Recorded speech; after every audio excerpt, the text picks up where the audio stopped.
Good evening and welcome to the Cover One Buffalo podcast. This is your host, Greg Tompsett, joined by my partner in crime, Aaron Quinn. Aaron, are you still alive? I am. I have hypertension, and this is not good for me. Not good at all. I lost years. You want to know what it is today. A good time for? Uncle Jumbo's? That's right. This is the most Uncle Jumbo's game in the history of Uncle Jumbo's. Thank you to our sponsor, Uncle Jumbo's Distillery. I have never, ever needed a drink. Cheers, my brother. Thank you so much. Holy cow, man. UncleJumbosDistillery.com. There has never been a time that you needed them more in your life. Go and find them. You need it for Bills games. Some of this goodness over my head right there. You definitely need it for... Oh, what just happened? What did we just watch? I'm going to try to pull him up. I'm not going to lie. I'm still shaking a little bit. The fan of me is just, I was fist boxing on that last night. I was just going nuts. I'm still a little shaky. This might be a weird show for you guys to just watch my emotions kind of unravel here. But what I will say is the Bills won a game they had no business winning today. Mm-hmm. That you give up a 25-point lead. You should not win that football game. So I'm not going to be mad about it. The style points, we talk about that all the time. Style points don't count, but they still won. Today. They stole it. Just Uncle Jumbo's make heart medication. I'm going to call the conspiracy. We're not doctors, but... And let them know they may need to look into that. Okay, let's step back for a second. The Buffalo Bills just won a game, 35-32. That's a great thing. Josh Allen put up 5 total touchdowns. We'll get into that. They had a nice comeback win. That's never a bad thing. The fact that they needed to come back when they had a 28-3 lead, we're going to get into it with the defense today. This was the most disappointing defensive performance I've seen since I've been doing the show. I think this was worse than the Eagles game. It's right up there with that Saints game maybe from McDermott a few years ago. Right there with that Saints game of just demoralizing. I had no interest in them getting the ball back with any time left, that I had any confidence we were going to stop them at the end of that game.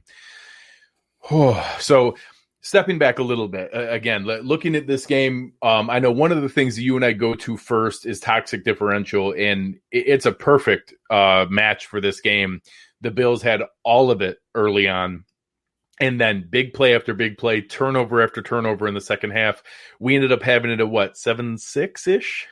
So it's debatable, and there's some I want to kind of follow up with some geekier stat guys than me. I had it at 7-6. There was that 12-yard sack by Aaron Donald where some sites that track toxic plays would count that. Yeah. Some don't. I mean, it's hard to get those types of plays toxic, so it could be 7-7, 7-6, and I think the score kind of reflects that. And it was something we talked about in the preview show, Greg. We talked about this was going to be a toxic game, and you saw the Bills run away with that early lead, and you look at the toxic differential, it all makes sense. And then as you saw that comeback, you saw the Rams really building up those. And they not only had the toxic differential plays, we talked about it here before we got on the game, they had a lot of 18, 19-yard plays that are right there to count as toxic differential. And that is how they've been able to win games, is getting those big plays. So crazy toxic differential game, just like we thought it would. And really, I think at the end of the day, the team that had the most ended up winning. Yeah, and it was something where, again, we don't want to go overboard in only looking at the second half. There's going to be a lot of blame to go around of why this game was what it was, but we also need to make sure to recognize the fact that they earned a 28-3 lead and that they put up 35 points on a good team. They had not given up a lot of points so far. So being able to put up 35 points, we'll go through some of the plays, that really stood out. I'm excited to talk about Stephon Diggs putting it on Jalen Ramsey, but being able to go through that kind of setup, it really was unbelievable. We'll start early on and kind of go through as the game went on. Opening up with the first 3 and out of the year, I was a little bit nervous. Then to answer back with the Rams going on a 10-play, 53-yard drive that, we ended up getting that really timely sack from Matt Milano. It was that traditional bend but don't break situation where, hey, we're giving up plays but not letting them break big ones, and then the sack pushes him back. He misses a 52-yarder. You feel good, and then boom, the Bills answer back with a touchdown and you're feeling good. And then the next one I'll let you take because it's a guy that you spent a lot of time, being even, but defending this week and stood up with a huge interception early in the game. Yeah. And first, I want to give a quick shout out to Andre Roberts. Even though they didn't score on that first drive, him coming out with that big return, that counted as a toxic differential play right out of the gate for him. And I think Bills fans need to really appreciate him because there was an argument, quite an aggressive argument this year about cutting him. And he's had a fantastic season. He didn't get much chances here today, but he's had a really, really good season. So that's one thing to keep an eye on. But yeah, Levi Wallace, man, comes up and he makes an aggressive play on the ball and gets the interception there. And that's not something we've seen from Levi Wallace, and not something somebody on Twitter was saying, hey, we're going to get a Levi Wallace interception this game. And I said, man, he's not that kind of guy, right? Like Levi. Yeah, you were defending the technique and the positioning and the fact that he's very difficult on quarterbacks that make you have to make the right throw. And that's what I think a lot of people said he got eaten up, but Fitz was dealing last week. And so even though he was in technique, he was in position, Fitz was making a better throw and guys were making better catches. But this week you saw him make an aggressive play. And I think that I love that from a player because Leslie Frazier talked about it in the media. Sean McDermott talked about it in the media. He responded. I love to see players respond. He called them out in the way that Leslie Frazier does. Leslie Frazier is not a call-out guy like a Rex Ryan or a Bruce Arians. Right. He just said, hey, we talked to Levi and told him he was doing a good job and sticking to his job. But until he steps up and makes a play, teams are going to continue to come at him and going to continue to throw at him. And that's just matter-of-fact truth. That's not that's not any kind of call-out or trying to make the guy feel bad. It's just saying, hey, unless you force them to stop, Trey White's on the other side of this field. They're going to keep coming at you. So really happy for him to be able to do that. And, then they answer right back. They get that ball. They come right down the field and you see another touchdown. All of a sudden. That one was nice because it had the 3 QB runs. Yes. 3 straight quarterback runs. 3 straight quarterback runs. And which everyone hates on Twitter, but it worked. Yeah. And it just really proves how results oriented that complaining was. No one really cared about, and I said it over and over again after that game. No one has a called quarterback run problem. Everyone has a fumbling problem. That's okay. It's okay not to like fumbles. Josh Allen almost took years off my life at the end of that game, the way that he carries the ball. But no one has any problem with called quarterback runs. People have problems with fumbles, and that's okay to have problems with.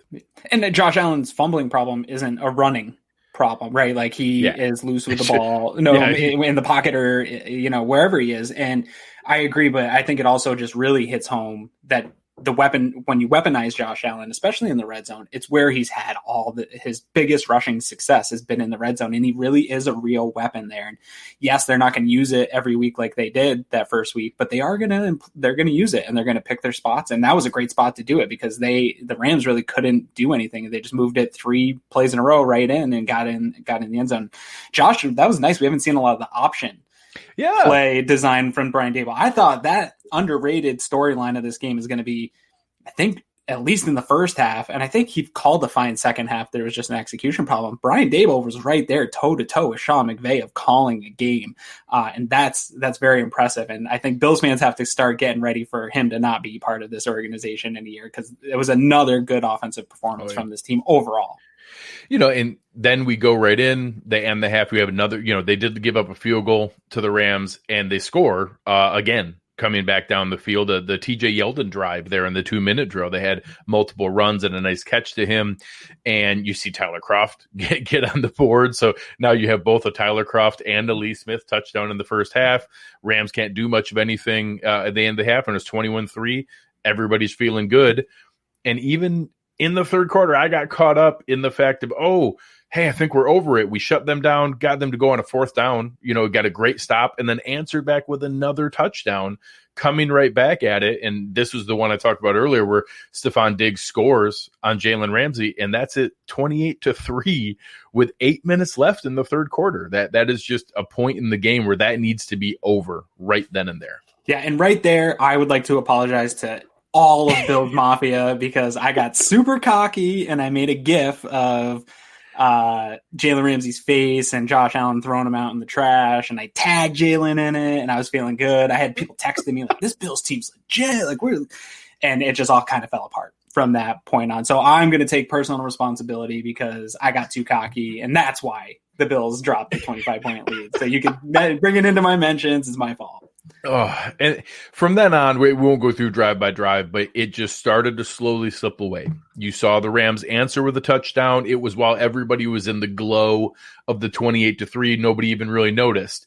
Then all of a sudden, you see the deep pass, which Josh shouldn't have thrown. It was a bad decision. Tyler Kroft tried to go up and save him, had a offensive pass interference to even get the cornerback off, went up, got the ball, came down with it. Somehow, after he came down and was contacted, the Rams guy, I didn't even think really wrestled it away from him, but maybe got shared possession. And somehow that became an interception. It was one of the weirder calls that I've seen where I couldn't find anyone who thought it was an interception. Everyone was against it. Mike Pereira talked about it. Everyone online didn't understand it. And for them to come back and uphold that, and during the game, you don't see the NFL answer back this quickly. During the game, NFL officiating tweeted out an explanation saying that they didn't think that Tyler Kroft maintained possession through the ground and never actually caught the ball. And just, you can tell the backlash is bad when they answer back during the game. I don't know that I've ever seen that quickly of a attempted response. Even if he doesn't catch the ball, though, my understanding of the rule would still be tie goes to the offense, or it's an incomplete pass. Like he did possess the ball first. I don't know. Maybe I don't know the rules. I don't know what's a catch. Nobody knows what's a catch. My whole life. Either way, terrible call. I don't think the NFL is going to be able to explain this. But Josh can't do that. He can't make that throw. We talked about it, though. He's going to have those plays in almost every game. He'll have a throw that just drives you nuts. He'll have a scramble where the ball's loosey-goosey that just drives you nuts. This one just unfortunately was called poorly, but then it also really ended up being a huge pivotal turning point in the game in favor of the Rams. And I don't ever want to hear from anybody about momentum anymore, right? That it's not a real thing. The most blatant example ever. It just is totally real. And if you deny it, you're just denying it for the sake to start an argument. Well, so right then they answer back again, 3 plays with a touchdown, and it's immediately 28-17, and now it's a game. The Bills get the ball back and go with quick 3 and out, incomplete passes, a short play left. And this is where it really started to unravel. This is where Aaron Donald started to show himself. He didn't have the sack, but he collapsed the pocket. Leonard Floyd got the sack. Quick 3 and out, punt it back, another touchdown on a 10-play, 97-yard drive. I'm going to give a quick shout-out. Corey Bojorquez had a 72-yard punt that was, in the moment, felt very pivotal, that I felt like, oh my gosh, that's exactly what this team needed. We're reeling. We need to get them down at the 3-yard line, really hold it. So he had 2 punts for 116 yards, both of them inside the 20. So the 72-yarder was great, but he had another one that was a 44-yarder that was down at the 13-yard line. Probably his best game as a Bill. That's kind of the path for Bojo is less punts. Yes. You know what I mean? Like, game. You nailed it, though, when you talked about he's not that bad. It's the inconsistency, right? When he punts 3-4 times in a game and he has that one shank, it really just kills his numbers. If we're only using him a few times and he can really nail in that one drive was just unbelievable. And I agree with you that should have been the type of play that stops momentum. They needed it to be. The defense needed that to be the shot in the arm to really hold. And, they had them. There were, let me count, 1, 2, 3 third down conversions on that drive, including a 3rd and 11 and a 3rd and 8, that you just can't let that up. You cannot let up those kind of conversions. And that for years, we've been the defense that didn't allow that. And that we've never been dominant in the old Ravens or the old, Steelers versions of those defenses. We were always just the best versions of the bend but don't break, like the Tampa 2 defenses when they had Derek Brooks and Warren Sapp, where you could move up and down the field, but you can't score. And we would get turnovers or get sacks in big moments. And to have them come back with that 10-play, 97-yard drive, it just was really disheartening. And then you come back with another Aaron Donald play. And, for anyone who thought we were going to control him or be able to do that, I mean, he's the best player in football. And the play that he ragdolled Josh Allen with one arm. Josh Allen's one of the most powerful athletes in the NFL. He is 6'5", 260, and does stuff all the time that is unbelievable. And Aaron Donald threw him down with one hand and knocked the ball out of his hand. It was unbelievable. Yeah, and that play was, I don't want to get anyone in trouble here, but Josh Allen's his head hit the ground very hard, and they should have probably pulled him. Just the way he came up holding his head. Normally the NFL would pull a guy for at least the play. So glad they didn't do that, but I was terrified for Josh Allen when I saw him go to the ground like that. That man is an animal. He is a monster, and I don't want him anywhere near my sweet, precious Josh, because that doesn't end well for the Buffalo Bills. Even on one of those QB keepers options, I know people don't like running. I don't like running when Aaron Donald goes unblocked and has his way to just chomp down. And you could tell the frustration of Aaron Donald on that play when he hit Josh Allen. He was like, enough's enough, man. He was mad. So he came at that second half. He was mad. I did think they did a pretty good job of neutralizing him in the first half. They ran kind of right at him a few times, and they used his aggressiveness against him in the run game a few times, where he would get upfield too quick, and patience by Singletary allowed him to kind of find that hole. And then the second, they basically in the second half, they basically moved him to defensive end. So they moved him outside the tackle and let him loop inside, because when he was lining up inside, Winters and Ford aren't going to block him, but they could absorb a little bit, and Morris could come over and help. And now when you send him to the outside and he was looping in, and it was hard to be able to tell where he was coming from, it really made it tough to be able to figure out what to do. The Rams, he was the most dominant player on the field for the entire second half. Oh, easily. The Rams get the ball back there. Obviously, drive. It was only at 37-yard line. Plus, Josh didn't understand the rule. So just to clarify for anybody who's listening, Josh Allen did get horse collared. He got pulled, from the front of the shoulder pads, pulled down. Unfortunately, that's not a penalty in the pocket. It's one of the few things where when you're reaching up, if they don't want guys hitting the helmet of the quarterback, they want you grabbing and pulling down. They want you going from shoulder pads to thighs. They don't want you hitting low. It's not a penalty. So Josh didn't understand that. He did get horse collared, so he didn't understand. You got to have the presence of mind in the moment not to get in the ref's face and give up an extra 15 yards when the team's reeling. So then all of a sudden the Rams only need 37 yards. Again, go right down the field, can't get a stop. And at that point, when the Rams take the lead back, plus a 2-point conversion to go up 32-28, it was all those emotions rushing back at me from the past 20 years. It was all of those feelings of, oh my God, I can't believe it. I bought into this team again, and they're going to kill me. I can't believe it. I talked myself into this team being above this and good enough not to do it. And all of those emotions just came rushing over me in telling myself, they're going to do it again. They're going to break my heart again.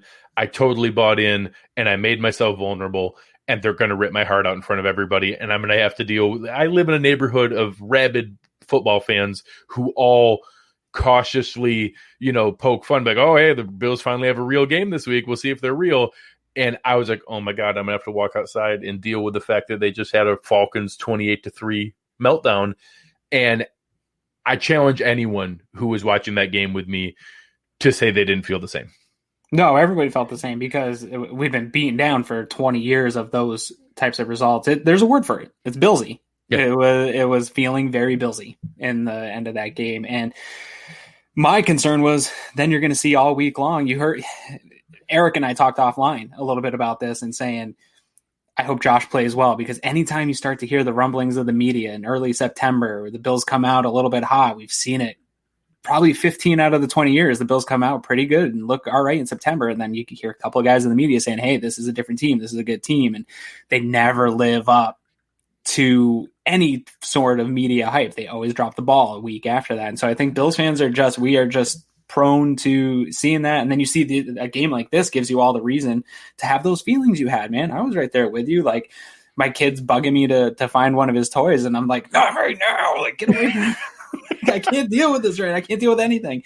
The Bills are about to drop this. I'm going to have to deal with this all week long in the media, that it's the same old Bills and all this stuff. And fortunately for us, Josh's clutch gene or whatever he has changed the narrative for this week. But this could have been a really long week for Bills fans to have to deal with blowing that's the narrative all week long, that you blow a 25-point lead, and it's that same Pat score. It's that everything that you just have to deal with. It's the lead on every show. Yeah. So fortunately for Buffalo, we will now insert our West Herd drive of the game. And it was the game-winning 11-play, 75-yard touchdown drive, 4 minutes and 15 seconds when there are only 4 minutes and 30 seconds left in the game. They come down the field, open it up with a great play to Cole Beasley to get the ball rolling 18 yards. And we'll get to it here in a bit. Cole Beasley had a huge game today. Yeah. The next one was the crazy play of Josh breaking free, fighting off a sack, rolling out to the left, trying to get himself free, move the ball to his left hand, then back to his right hand and kind of shuffle past it. And it looked like a really fortunate incomplete call. And then they rightfully overturned it to be the sack that it was, which set up 2nd and 22, then an incompletion, and it's 3rd and 22. And at that point, I'm going to go find it after the game here. I want to find the win probability chart of when the Rams are up by 4 and it's 3rd and 22. What was the win probability at that point? And to have him again hit Cole Beasley for 22.25 yards, and Beasley to just get across that line, first down. Nice little play to McKenzie. Got back to some running with Singletary. Another 19-yard pass to Beasley to get him down there. And then we saw a little bit more craziness again, and they came after Josh, and he somehow face masked a defensive player. I think it's the first offensive face mask I can remember seeing. It was the right call. It was the right call for sure. He held onto his face mask and threw him to the ground. Yeah, for 5 seconds, and would not have gotten away from the sack if he didn't face mask him. It's the exact reason that you do that. But then all of a sudden, now you're talking 2nd and 25 from the 30. Again, with an incompletion, we're now at 3rd and 25 again. Again, I want to go back and find the win probability right here. chart. Cole Wilkinson says 83.9 win percent for the Rams. I don't know if that's accurate, but I'm going to take his word for it. We're going to trust Cole. Sounds good. Cole's listening to our show. He's obviously very smart. Yeah. So then you hit a really big play to Stephon Diggs, which, in case we'll see it when we get the all 22, that safety was going to break on the ball and pick it off. When he went to push off, his foot slipped, and it gave Diggs just enough time to catch it and to go down. So then all of a sudden, you're sitting there, and it's 4th and 8. Really smart timeout by the Bills there. Collect your thoughts, be able to get everything together. I thought that they managed timeouts really well down the stretch. The Rams probably had a couple they would have liked to have had back from that standpoint. They then get a pretty favorable pass interference call. It wasn't egregious. I think Mike Pereira came on and explained why it was illegal contact. He said he would have done illegal contact, not the pass interference, which would have been a 5-yard penalty, still a first down. So whether it was 1st and goal at not a spot down, goal at the 3, it still would have been right there within the 10. But certainly, I put up the GIF right after that of the Dumb and Dumber of just when I thought you couldn't get any dumber, you go and completely redeem yourselves. It's true. And then the final play, rolling out, high lofted pass, had both Stephon Gilmore and Tyler Kroft rolling out there. Kroft full extension, grabs the ball, comes down with the touchdown. And it was an indescribable feeling of just relief and elation. And to have them come back and to be able to win that game is just something I can't remember experiencing. Yeah, I wasn't going to pick that drive at halftime. I had a drive picked out. It was when they went up 21-3. It was an 8-play drive, 75 yards. It was beautiful. It was perfectly executed. It was the kind of drive I wanted to get on here. Probably the better drive, to be honest. Yeah, for sure. And it was the drive I wanted to talk about after a big blowout victory for the Bills that we're celebrating. But no, this has to be the drive of the game, absolutely. And hopefully it's the only really ugly drive that we have to have as the drive of the game, because it was not pretty. We got a little help, I think. I agree. It was a pass or it illegal contact either way, but I don't know if you get the 5-yard penalty versus getting the spot foul, if that changes the outcome of the game, because the spot foul is a huge deal down in the red zone like that. So definitely got a little bit back from that interception. The universe has a way of correcting itself, a little karma, and restores a little balance to the world. That was a legit penalty. Yes. I'm personally I don't believe that you call every foul the same at every point in the game. That there are times, especially in basketball, I'm big on that. Like, hey, sometimes you got to let the players play. At that point, if that was called against the Bills, I would have been livid. Yeah, Rams fans should be, totally mad. The players should be mad. It was ticky tacky for sure. That's a call you call in the first quarter. It was the right call. You should not call that. Literally, when the game would have ended. Yeah, not in that spot. But I'll take it because wins are wins, and it doesn't matter. They don't take points away for ticky-tacky calls at the end of games. But yeah, no, I mean, my youngest was taking his nap at that point, and I jumped out, like my body just came out of me, and I jump off the couch on the craft, and I'm just trying to hold it in without screaming. I almost had to run outside and just let out a scream. And I think all of Bills Mafia is with me right there, because you don't expect that to be the outcome of the way that whole second half went and just the 20 years of just punishment and beatings that this team has put us through. You just expect everything to go wrong at the end, even when it's right there and it's close. And we've seen a couple of those games now from Josh Allen. We've got people in the comments about I hate to say it because I don't know that it's a real thing, but he has that clutch gene. Like, it's there. Like, he is not shaken at the end of games. He made a couple close to bonehead decisions, and so towards the end of the game. But when it really mattered the most, he made the plays he needed to make. Well, and you talk about it, it's never in anything other than just incredible competitiveness. Like, that's the reason that he's doing that. It's because he's trying to get make a play. He's trying to do those things. And obviously the win is right with your mustache, putting it I'm right keeping there. It now, baby. My poor wife.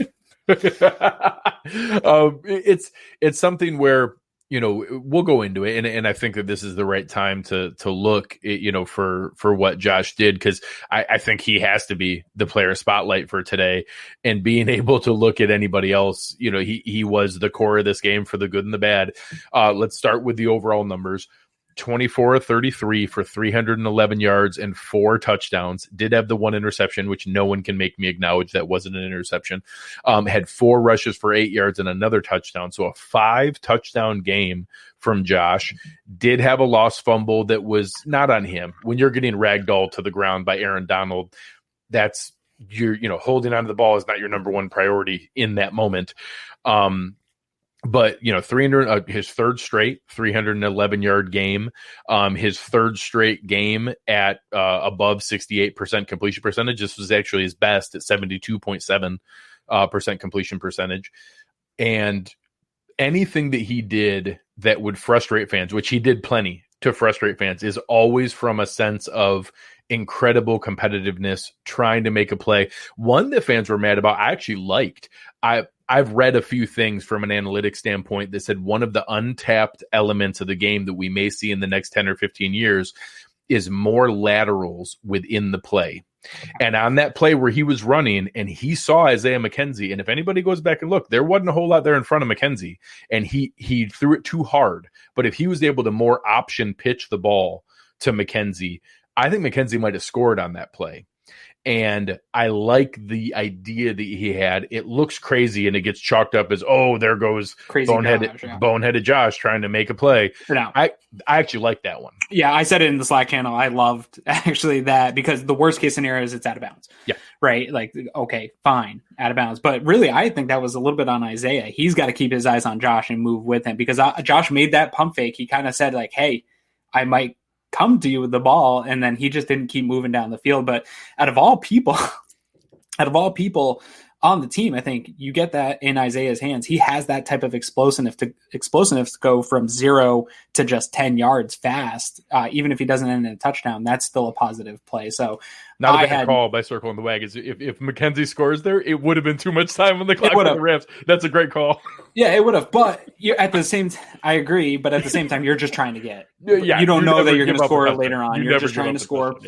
But I think that will get probably picked on by the PFFers and the people that are going to look for things that Josh did poorly. That will be one you see this week. But you can tag me in that, and I will come running to Josh's defense because I don't think that's a bad one at all. There are a few bad ones that those PFFers and the people are going to have to pick at Josh. Well, he gave some ammo today. He gave some ammo today.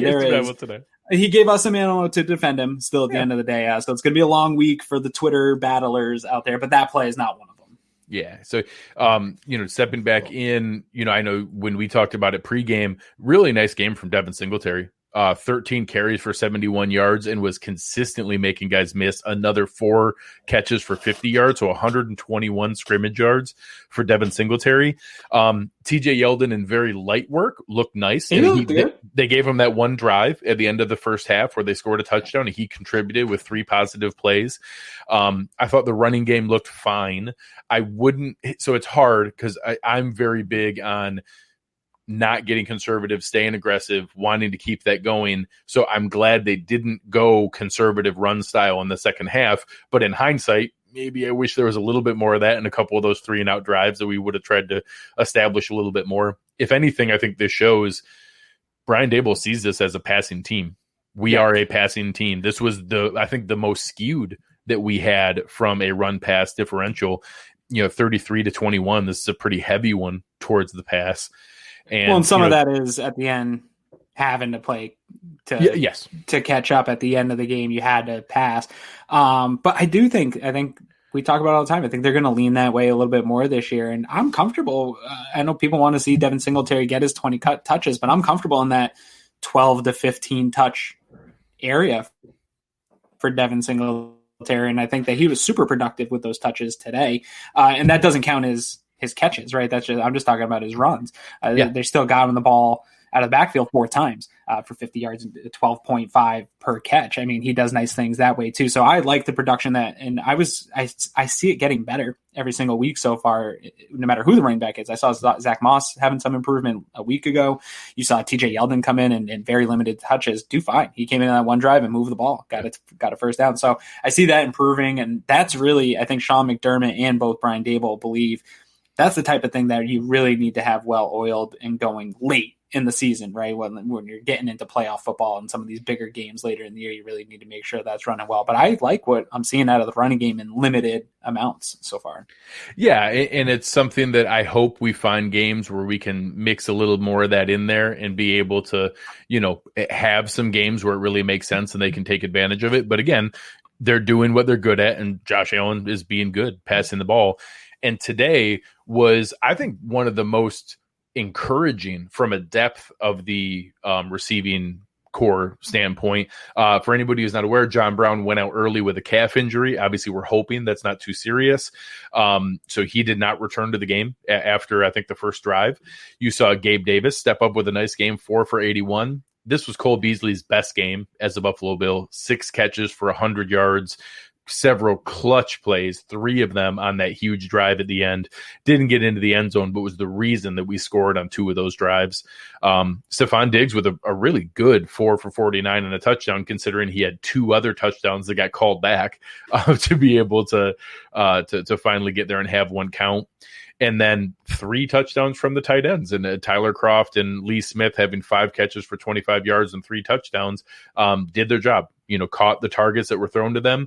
And the one that technically didn't count is because they didn't give Tyler Kroft credit for the catch that he actually had that got overturned. I will say, too, I liked the blocking I saw out of Tyler Kroft today, too. He did a great job setting the edge. Great Singletary run. That Singletary run, he set the edge a number of times. He did it for one of the McKenzie jet sweeps. He came around, set the edge really nice.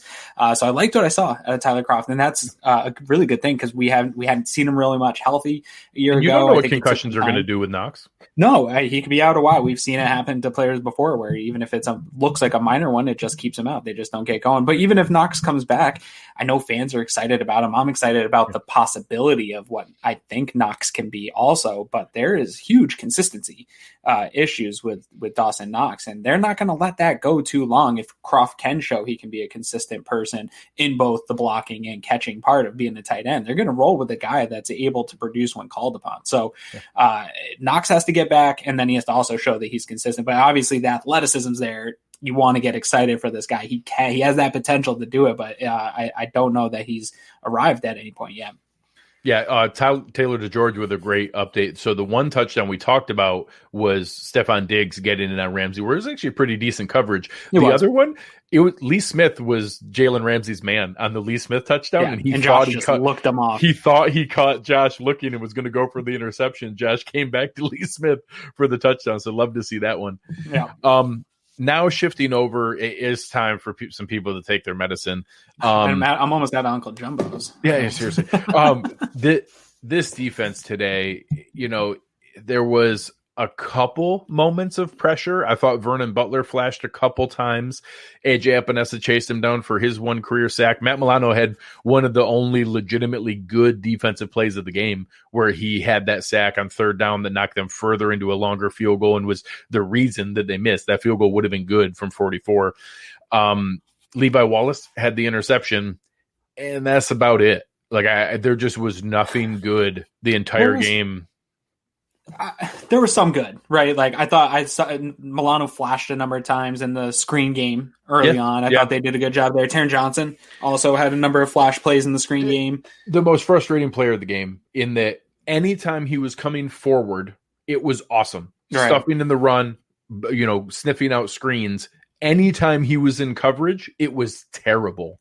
And he got worked by both Robert Woods and Higbee and Cooper Kupp, and that I'm officially nervous about our nickel cornerback coverage.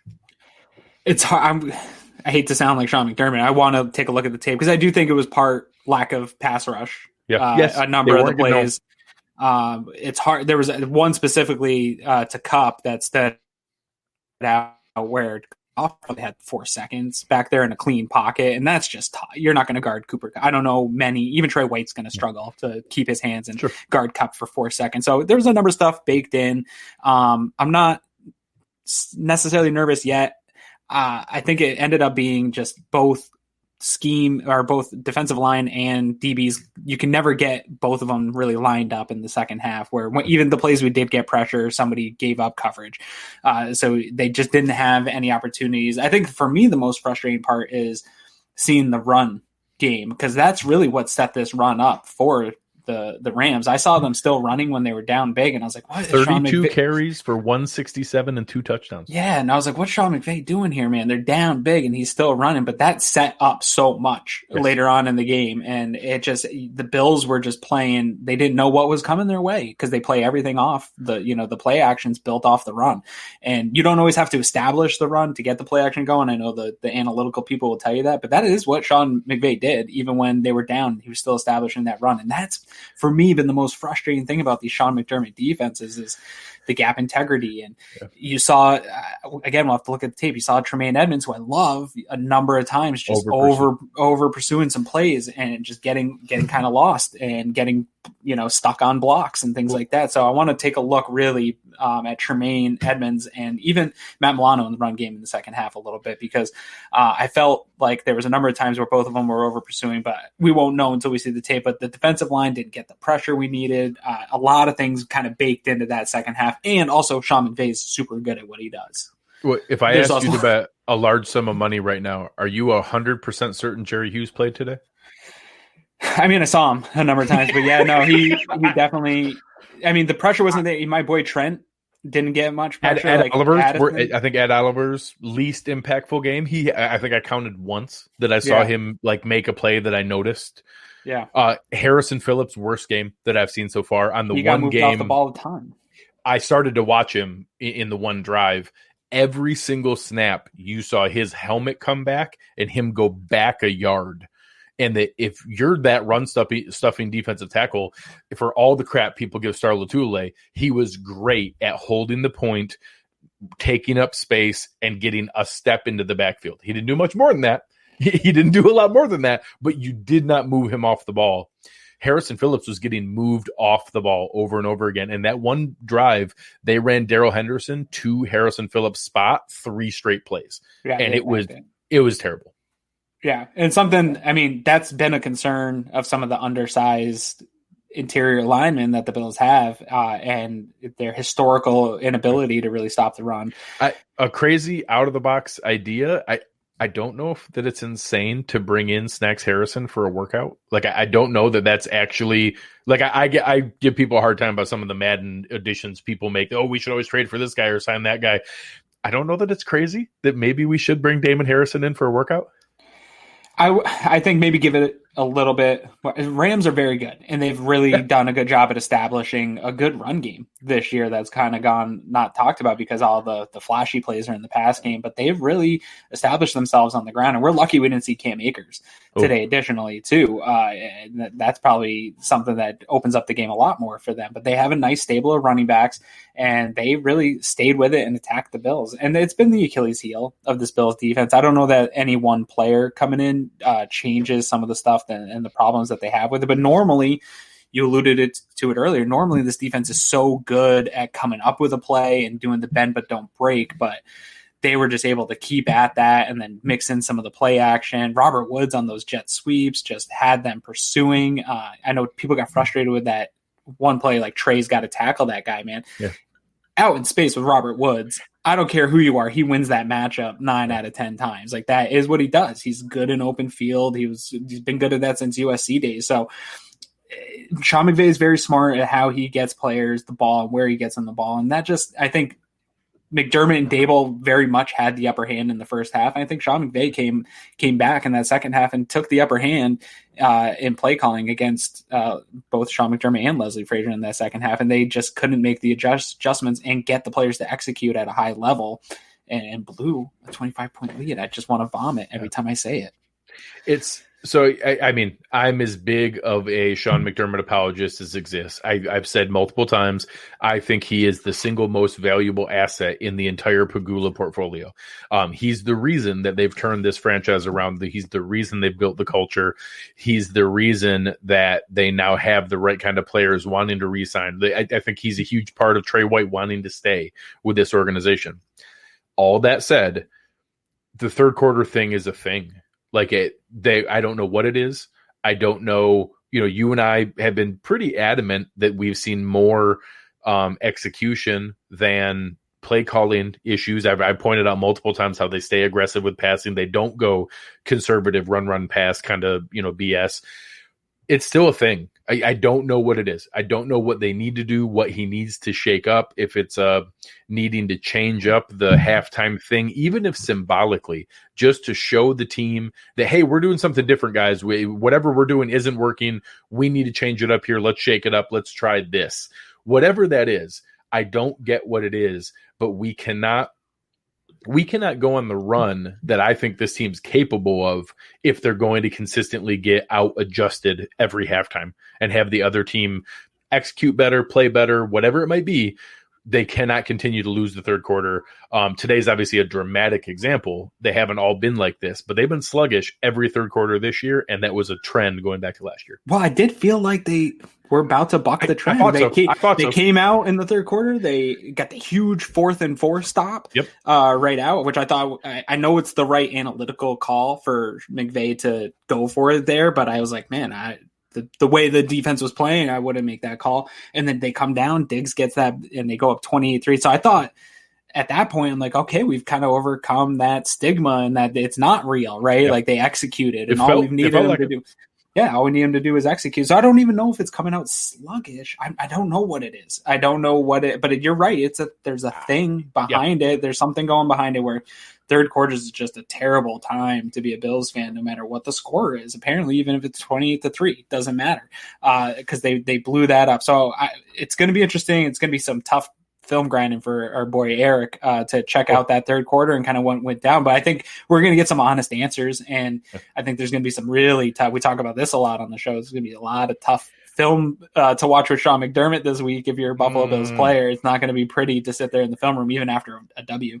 I got to give you some credit here because I think you did this. But for anyone who isn't following Eric J. Turner on Twitter, Aaron has been encouraging him to do more of the little mini Brian Baldinger kind of breakdowns as we go. I don't know that either of us anticipated him taking that into literally real-time film breakdown. Eric went nuts today. Yeah. Eric, go back and look at his feed. Follow him for sure. He was literally breaking down the plays as they were happening. He had to have done like 20 plays today where right as they were happening, like talking over top of it, showing it in slow motion on the game, going through you guys have to be following Eric. It was unbelievable. It was one of my favorite things I've seen. I'll take full. I try to stay off Twitter. I came in for the Ramsey gif just to rile everybody up and to also say I was right about toxic differential. I always will find an opportunity to come back to say I was right about a thing. But I'll take credit for it, man. I feel like I have a very good ability to turn on Eric's monster. I just get him going and so I'll take full credit for that. Oh yeah, no. For anyway, what Eric, Aaron, and I's private chat is probably the thing that I read the most anywhere, any day. Like we talk back and forth a weird amount every single day. And Aaron was pushing him to do that and thought that it would turn out well. And Eric took it times 100. Yeah. And did it real time. Did it real time during the game of every single play. I saw some he puts it in. This is a great thing for Slack. I did see some in the Slack channel that he was putting in there real time talking about it when we were seeing big plays. So shout out to he's the hardest working guy in all of Bill's content. It's crazy. I don't even think it's close. So going to a couple questions here before we wrap up. Daniel Garris, thank you. Daniel is always in here for us, telling people to hit the like button, chat, and everything. Thank you so much, Daniel. Why did Quinton Spain get benched? So Eric was very surprised by that early on. I don't know that this move was something that we favored. All of us kind of agreed that in preparation for Feliciano coming back and in a game with Aaron Donald, they maybe thought Cody Ford's power would match up better with Aaron Donald, and that was a chance to do that. I actually thought Brian Winters played pretty well in the first half and pretty poorly in the second half. And I'm curious to see what it is. I will say, whatever the combination is between Spain, Feliciano, Ford, and Winters, we need Feliciano back more than I thought. And maybe there's something we don't know about, and that Spain was injured and it didn't come out in the news. But whatever they did today, I don't think anyone was going to look good against Aaron Donald. Cody Ford and Brian Winters also didn't look good. I don't think Quinton Spain was going to be the answer. Aaron Donald is the best player in the NFL and looked like it several times today. But I think they were just trying to make a move to offset it as much as they could. Yeah, it's going to be something to keep an eye on for sure. It surprised me. Good call. And I agree with Eric that I wasn't particularly happy about it. And I'm not going to be, have not been one of these people that wanted Brian Winters off the team or think he's total trash. I think that's a bit over the top. I think he's established himself as a good NFL player for long enough that he's not trash and deserves a spot on this team. But I was definitely surprised, especially with the type of human being we were playing. And you're right though, man. I think if the first half continued, nobody's second guessing anything. Would look great about that. It looks Aaron Donald did nothing in the first half. Yeah, it looks like a great call, but obviously Aaron Donald has a big second half. So you start to wonder. I don't know. I'm sure we'll get questions about it here, and I'm sure Brian Dable will be asked about that here this week, and McDermott as well. So, do you think the defense playing poorly in all three games this season is something to be worried about? In a word, yes. Yeah, I don't know how you could possibly feel any differently. It's something that this was the hallmark of this team for a long time. I don't think it's to the point where you need to assume they can't turn it around. The Rams are a good offense. The Rams are going to put up points on a lot of teams. Today was unacceptable, and today is not a championship caliber defense. We need to see more than that. So is there reason to be worried? Yes. Maybe a little bit. I think it's unfair to the 3 games is tough because that first game they lost both Milano and Edmonds. And were dominant before they went out. I was joking about the Jets might not get a first down. Correct. They were dominating that game. They go out. And let's keep in mind, Tremaine Edmonds and Matt Milano are not 100% healthy going into this game. This was not their... Someone commented that Edmonds went out at the end of the game. Yeah, I didn't notice, but it's something I definitely am itching to get on Twitter and check out what's going on there. Taron Johnson also not totally healthy going into this game here. But if you're going to have a stretch of bad games defensively, I guess this is the time to get over that. I think we've seen enough tape from this defense as a collective unit to know that what they can do. So I'm not worried yet. a few more performances like this, if this starts to trickle into mid-October and they're playing poorly, I start to get worried. But Sean McDermott says all the time, you don't know who your team is until you reach November football. Yeah. So it's fun to pile up wins while you're trying to figure that out. And how about the fact we're 3-0 while we're complaining about the defense? Yes, and there's time to correct it, and I have full faith in the people that have their jobs to do that, to correct it. So I think you want to get Edmonds and Milano a little bit more healthy here coming up, and hopefully the injury bug doesn't hit that side of the ball and they can correct it. But yeah, I think maybe it's going to be time to start worrying about it soon, but I'm not worried yet. I think there was enough good plays, and the guys on the other side of the field get paid to play, and Sean McVay's no joke. So if any team was going to come back like that, I think there's like probably 4 or 5 teams that I think can put up points the way the Rams did in the second half and come back from a deficit like that. So, and the Rams are one of them, unfortunately. Yeah, a couple of people did confirm AJ Klein was in for Tremaine Edmonds on the last play of the game. We don't know what that was or what was involved in it, but obviously we'll find out more as we're going here. Right.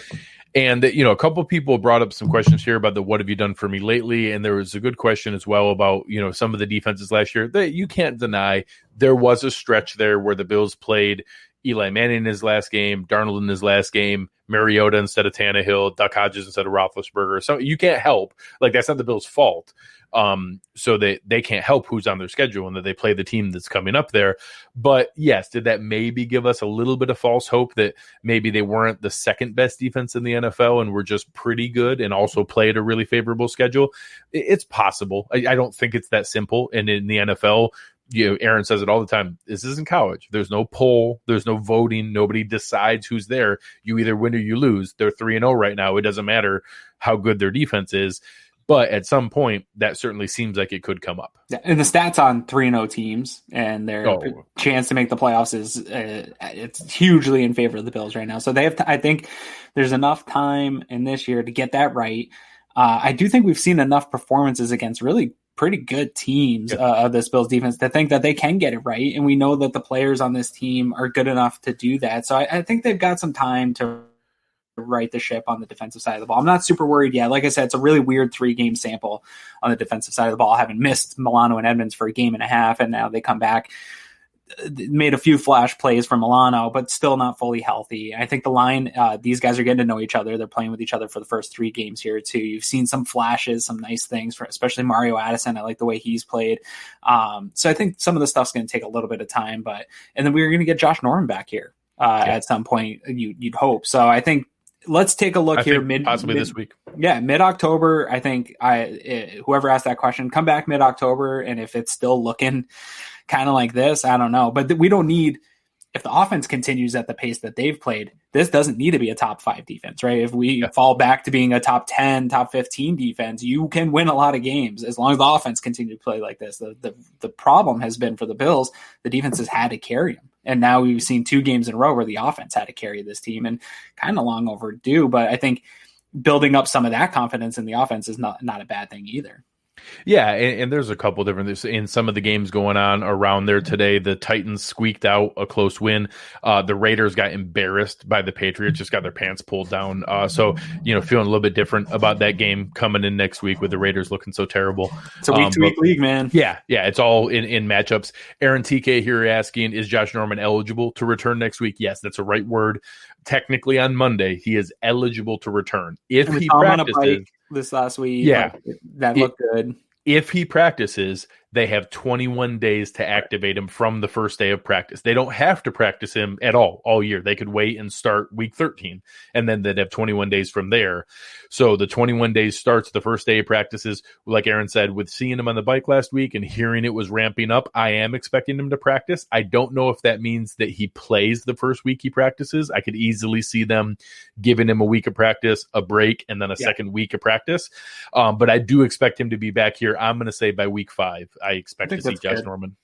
Here's a good one because Pat plays this. How many Pagula bucks? I always just like saying Pagula bucks because you say it. Did Dable earn today? 0. I don't think there's any Pagula bucks left for Brian Dable. If there's no, there's no amount of money.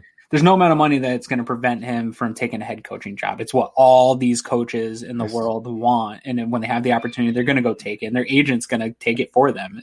So does anyone see what Josh Allen's passing numbers have been? Has everyone see all the crow that all these other national writers and everyone have been eating? Who do you think is going to get credit for that? When Brian Dable's agent goes and talks to Woody Johnson with the Jets, what do you think he's going to show him? So, no, like people, our friend Nate Geary put out a tweet saying, hey, we need to throw him the Josh McDaniels, Greg Roman deal. That's not what people are going to be looking for. Now, our one hope is that I do think Eric Bieniemy, Greg Roman, and maybe one or two other guys might be ahead of Dable. I think Dable is the third, fourth, fifth best coaching candidate out there, not going into college. If one of those guys wants to come forward that fits, I don't know. There's an obvious one.